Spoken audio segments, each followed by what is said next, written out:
शीत युद्ध के संदर्भ में जब हम विचार करते हैं तो हम पाते हैं कि ये दो विश्व की प्रमुख शक्तियों और दो वैचारिक आधारों के मध्य संघर्ष था। परंतु इस वैचारिक आधार में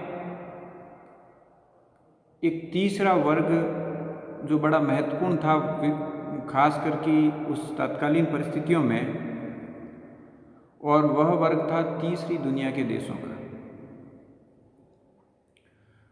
द्वितीय विश्व युद्ध के पश्चात यूरोपीय शक्ति का पतन हुआ। चाहे विजेता देश रहे हों, चाहे पराजित देश रहे हों, उनकी आर्थिक स्थिति लगभग डावाडोल हो चुकी थी। इस स्थिति में उन्होंने अपने उपनिवेशों को स्वतंत्र करना आरंभ किया। उपनिवेशों में भी स्वतंत्रता के लिए संघर्ष चल रहे थे, जिसे विभिन्न शक्तियों द्वारा प्रश्रय भी दिया जा रहा था, विशेषकर सोवियत संघ द्वारा, क्योंकि वह भी अपनी अंतर्राष्ट्रीय शक्ति को मजबूत करना चाहता था और तृतीय विश्व के देशों में स्वतंत्रता की अलग जगह के वह इस आधार को मजबूत कर रहा था। अमेरिका भी अपने आर्थिक कारणों से ये चाहता था कि तृतीय विश्व के देश यदि यूरोप के चंगुल से मुक्त होते हैं तो वहाँ पे उसको अपने नव आर्थिक उपनिवेशवाद को स्थापित करने का भी मौका मिलेगा। इन परिस्थितियों में विश्व के कई देश स्वतंत्र हुए, खासकर एशिया और अफ्रीका के देश इसमें अधिकांशतः शामिल थे। परंतु जब ये देश स्वतंत्र हुए तो इनके समक्ष सबसे बड़ी चुनौती यह थी कि वे तत्कालीन विश्व जो दो गुटों में बंट चुका था, एक तरफ साम्यवादी खेमा था, दूसरी तरफ पूंजीवादी खेमा था, उसमें से किस में शामिल हों। और प्रश्न ये भी था कि क्या वे बिना इन किसी गुटों में शामिल हुए अपना विकास कर सकते हैं क्या। इन तृतीय विश्व के देशों की कई समस्याएं समान थी। आर्थिक दृष्टि से वे यूरोपीय देशों द्वारा शोषित हो चुके थे, अतः आर्थिक दृष्टि से वे डावाडोल थे। राजनीतिक स्थिति भी वहाँ की अच्छी नहीं थी, क्योंकि प्राचीन काल में ज़्यादातर में वहाँ लोकतंत्र के स्थान पर राजतंत्र था और ज़्यादातर देश छोटे छोटे प्रांतों में, राज्यों में विभक्त थे, अर्थात राजनीतिक एकीकरण का भी अभाव था, शिक्षा का अभाव था, स्वास्थ्य सुविधाओं का अभाव था, क्योंकि वह देश ज़्यादातर अविकसित ही थे और वहाँ पे मूलभूत सुविधाएं भी जो पश्चिम में थी, जो ज्ञान विज्ञान का आधार रहा था विगत कई शताब्दियों से, वहाँ से पर्याप्त मात्रा में वो सुविधाएं भी नहीं पहुँच पाई थी। और वो इसलिए भी नहीं पहुँच पाई थी क्योंकि यूरोप के लिए वह एक अपने आर्थिक हितों की पूर्ति का साधन भर था, एशिया और अफ्रीका। अतः एशिया और अफ्रीका के इन देशों में कई साम्यताएं भी थी, आर्थिक, सामाजिक और राजनीतिक आधारों पे।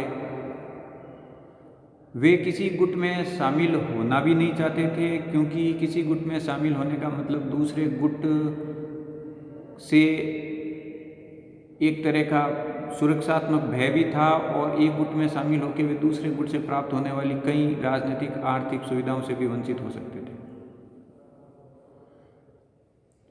तृतीय विश्व के देश ज़्यादातर अपना विकास करना चाहते थे और उसके लिए जो भी संसाधन उन्हें मिल सके वो लेना चाहते थे।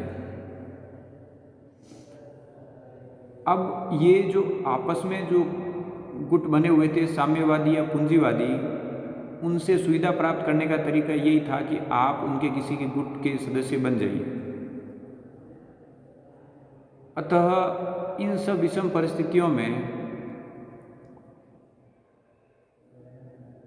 तृतीय विश्व के देशों में ये एक आपसी समझ बनी कि हमें आपस में ही मिलकर एक ऐसे संगठन का निर्माण करना चाहिए जो एशिया और अफ्रीका के देशों की आपसी आवश्यकताओं की पूर्ति कर सके, चाहे वो आर्थिक हो, सामाजिक हो या राजनीतिक हो, और आपसी सहयोग के आधार पर ही उन्हें विकास के नए आयाम तय करने चाहिए। इसी सोच के आधार पर तृतीय विश्व के देशों का एक संगठन बना जिसको हम कहते हैं गुट निरपेक्ष आंदोलन। यह गुटनिरपेक्ष आंदोलन बेलग्रेड में 1961 में स्थापित हुआ और वर्तमान में भी चल रहा है। परंतु गुटनिरपेक्ष की स्थापना जो शीतकाल में हुई और शीत युद्ध काल में हुई, तो शीत युद्ध काल आरंभ होने के 1-1.5 दशक बाद ही इसकी स्थापना हो जाना स्वयं बताता है कि इस शीत युद्ध में इस गुट के देशों जो एशिया और अफ्रीका का बड़ा हिस्सा था, एक अपनी प्रमुख और प्रभावी भूमिका विश्व जगत में चाहते थे, जो उनके हितों की बात सुन सके, जो उनके विकास के आधारों को तैयार कर सके। अब जो 1961 में बेलग्रेड में गुटनिरपेक्ष राष्ट्रों की स्थापना, गुटनिरपेक्ष आंदोलन की जो स्थापना हुई, उसकी पूर्व भूमिका पहले कई हुए सम्मेलनों में तैयार हो चुकी थी।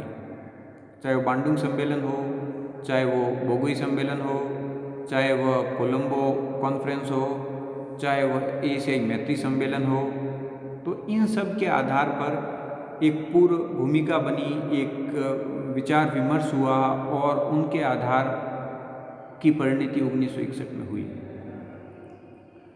परंतु सबसे पहले हमारे लिए समझना जरूरी है कि जो आधार बने वो क्या थे और किस परिदृश्य में उनकी स्थापना हुई। तो भारत 1947 में आज़ाद हुआ और उसी के आसपास एशिया के कई अन्य देश भी हुए।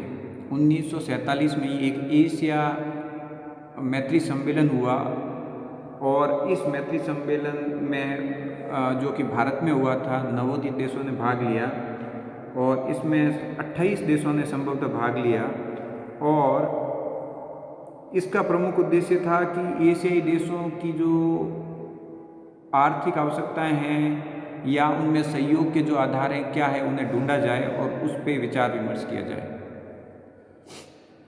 इस सम्मेलन के 2 वर्ष पश्चात ही एक अन्य सम्मेलन 1949 में हुआ एशियाई देशों का, जिसमें इंडोनेशिया के मुद्दे पर भी बात की गई और आपसी सहयोग बढ़ाने पर भी विचार विमर्श किया गया। तो ये भूमिकाएं तैयार हो रही थी भावी सम्मेलन की स्थापना की। अब इसके पश्चात जो प्रमुख सम्मेलन एक 1950 में भी हुआ फिलीपींस के बोगोई में, जहां एशिया के जो देश थे उनके सांस्कृतिक आर्थिक सहयोग पर विचार करना इसका उद्देश्य था।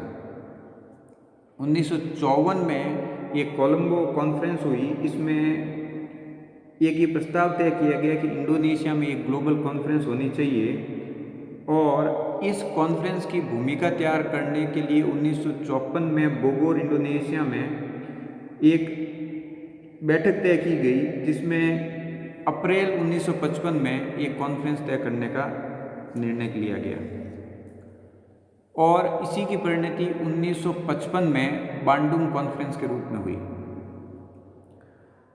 ये बांडुंग शहर इंडोनेशिया में है और यहाँ पे एशिया और अफ्रीका के 29 देशों ने सहभागिता की। लगभग विश्व की आधी जनसंख्या इसमें सम्मिलित हुई या उसके प्रतिनिधि रहे। इसका उद्देश्य अफ्रीका और एशिया के देशों में आर्थिक सहयोग बढ़ाना था मुख्यतः, और उसके अलावा सहयोग के अन्य विकल्प अन्य क्षेत्रों में क्या हो सकते हैं उस पर विचार विमर्श करना था। इस सम्मेलन में किसी भी प्रकार के उपनिवेशवाद और नस्लवाद का विरोध किया गया। जो स्वतंत्र देश नहीं हुए थे उनकी स्वतंत्रता के लिए भी समर्थन दिया गया और बांडुंग कॉन्फ्रेंस में भारत और इंडोनेशिया की बड़ी महत्वपूर्ण भूमिका रही। बांडुंग कॉन्फ्रेंस के पश्चात यह विचार विमर्श कई वर्षों तक चला और अंततः जाके 1961 में बेलग्रेड में प्रथम गुटनिरपेक्ष सम्मेलन आयोजित हुआ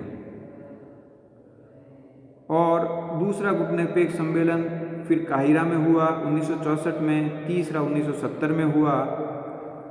इस प्रकार ये सम्मेलन होते रहे। ज़्यादातर यह 2 या 3 वर्ष के अंतराल में फिर निरंतर रूप से होते रहे और अभी भी यह प्रक्रिया गुटनिरपेक्ष देशों की जारी है। कई बार ये भी सवाल उठाया जाता है कि गुटनिरपेक्ष का औचित्य क्या है जब शीत युद्ध खत्म हो गया। इस विषय में हम हालांकि बाद में विस्तृत चर्चा करेंगे, परंतु शीत युद्ध का अंत होना वस्तुतः आर्थिक उपनिवेशवाद का अंत नहीं है, पूंजीवाद के जो दुष्परिणाम आ रहे हैं उसका अंत नहीं है, या जो साम्यवादी व्यवस्था स्थापित करने के जो छद्म प्रयत्न किए जा रहे हैं वो भी समाप्त नहीं हुए हैं। तीसरा, एक अन्य महत्वपूर्ण कारण ये भी है कि यूरोपीय और अमेरिकी प्रभुत्व स्थापित करने के जो प्रयत्न वैश्विक जगत में हो रहे हैं उनका प्रतिकार करने के लिए भी एशियाई देश जो अभी भी विकास की अवस्था में हैं, अफ्रीकी देश जो अभी भी विकास की अवस्था में हैं, उनमें सहयोग और समन्वय आवश्यक है। और इस दृष्टि से गुटनिरपेक्ष सम्मेलन की भूमिका हमें आज भी उतनी ही प्रासंगिक माननी चाहिए जितनी कि पहले थी। एक द्वंद्व समाप्त हुआ है, उसके अलावा अन्य कई द्वंद्व अभी भी विश्व जगत में विद्यमान हैं और उनका मुकाबला करने के लिए यह गुटनिरपेक्ष आंदोलन जरूरी भी है, चाहे वो आर्थिक स्थिति पे हो, चाहे वैज्ञानिक स्तर पे हो। अन्य कई प्रकार के सहयोग और संगठनों के लिए गुटनिरपेक्ष देशों या गुटनिरपेक्ष आंदोलन की विद्यता आवश्यक है। अब हम अपने मूल विषय पर पुनः आते हैं कि गुटनिरपेक्ष आंदोलन 1961 में स्थापित हुआ, बेलग्रेड में उसकी स्थापना हुई। तो उसकी स्थापना में प्रथम तो यह है कि पुनः विश्व की 50% से अधिक जनसंख्या का प्रतिनिधित्व करते थे, तो उसके महत्व को कम नहीं किया जा सकता। दूसरा, गुटनिरपेक्ष आंदोलन की स्थापना में उन प्रमुख देशों का योगदान रहा जो जनसंख्या की दृष्टि से और क्षेत्रफल की दृष्टि से काफ़ी महत्वपूर्ण थे। एशिया में भारत ने प्रमुख भूमिका निभाई। नेहरू उस संदर्भ में काफ़ी सक्रिय थे कि गुटनिरपेक्ष देशों की स्थापना होनी चाहिए और उनमें आपसी सहयोग बढ़ना चाहिए। नेहरू के अलावा इजिप्ट, मिस्र से नासिर थे जो इसके समर्थक थे, इंडोनेशिया से सुकर्णो थे, घाना से एंक्रुमा थे और यूगोस्लाविया के राष्ट्रपति टीटो थे। ये 5 ऐसे व्यक्ति थे जिन्होंने इस संगठन को तैयार करने में अपनी महत्ता तैयार करने में अपनी अहम भूमिका अदा की और वो उसकी महत्ता को जानते थे कि गुटनिरपेक्ष राष्ट्रों को अगर वास्तव में विकास करना है तो इस तरह का संगठन अति आवश्यक है, क्योंकि हम अन्यथा केवल पश्चिमी देशों के या पूंजीवादी या साम्यवादी देशों के केवल कठपुतलियाँ बन के रह जाएंगे। अतः उसको अगर रोकना है और देशों को स्वावलंबी होना है तो इस तरह के संगठन की आवश्यकता है। अब सबसे महत्वपूर्ण प्रश्न कि इस संगठन के उद्देश्य क्या थे। इस संगठन का उद्देश्य था कि पहली चीज़ नवोदित देशों, एशिया और अफ्रीका के नवोदित देशों की स्वतंत्रता और संप्रभुता की रक्षा करना। जो देश अभी स्वतंत्र नहीं हुए हैं उनकी स्वतंत्रता की वकालत करना, उसके लिए जो भी संभव हो प्रयत्न करना, इस विषय में अंतर्राष्ट्रीय स्तर पर चेतना जगाना। और जो शीत युद्ध चल रहा है उसके दौरान उनका ये प्रयत्न था कि विश्व में विवादों का निपटारा शांतिपूर्ण तरीके से हो। शीत युद्ध में हमेशा तनाव का माहौल बना रहता था, हर समय युद्ध की संभावना बनी रहती थी। अतः इस दृष्टि से गुटनिरपेक्ष राष्ट्रों का प्रयत्न था कि विश्व में युद्ध न हो और शांति बनी रहे, तो वो न केवल विश्व के लिए फायदेमंद है अपितु जो नवोदित देश हैं, नव स्वतंत्र देश हैं एशिया और अफ्रीका के लिए, उनके लिए भी युद्ध एक सही विकल्प नहीं है, क्योंकि ये उनके आर्थिक और राष्ट्रीय विकास को बाधित करेगा। अतः विवादों का शांतिपूर्ण निपटारा। और एक प्रमुख चीज़ ये भी थी कि जो भी गुटनिरपेक्ष देश थे उन्होंने ये तय किया कि वे किसी भी खेमे में शामिल नहीं होंगे। न तो वे साम्यवादी खेमा जो सोवियत संघ जिसका नेतृत्व कर रहा था उसमें शामिल होंगे और न ही वे अमेरिका द्वारा स्थापित पूंजीवादी खेमे जिसमें पश्चिमी यूरोप के देश है उसमें शामिल होंगे। अतः शीतकाल माफ कीजिएगा शीत युद्ध के काल में अब 3 गुट हमें दिखाई देते हैं, और एक हो गया साम्यवादी गुट, दूसरा हो गया पूंजीवादी गुट जिसका नेतृत्व अमेरिका कर रहा था, साम्यवादी गुट का नेतृत्व सोवियत संघ कर रहा था, और तीसरा जो आंदोलन खड़ा हुआ था वह था गुटनिरपेक्ष।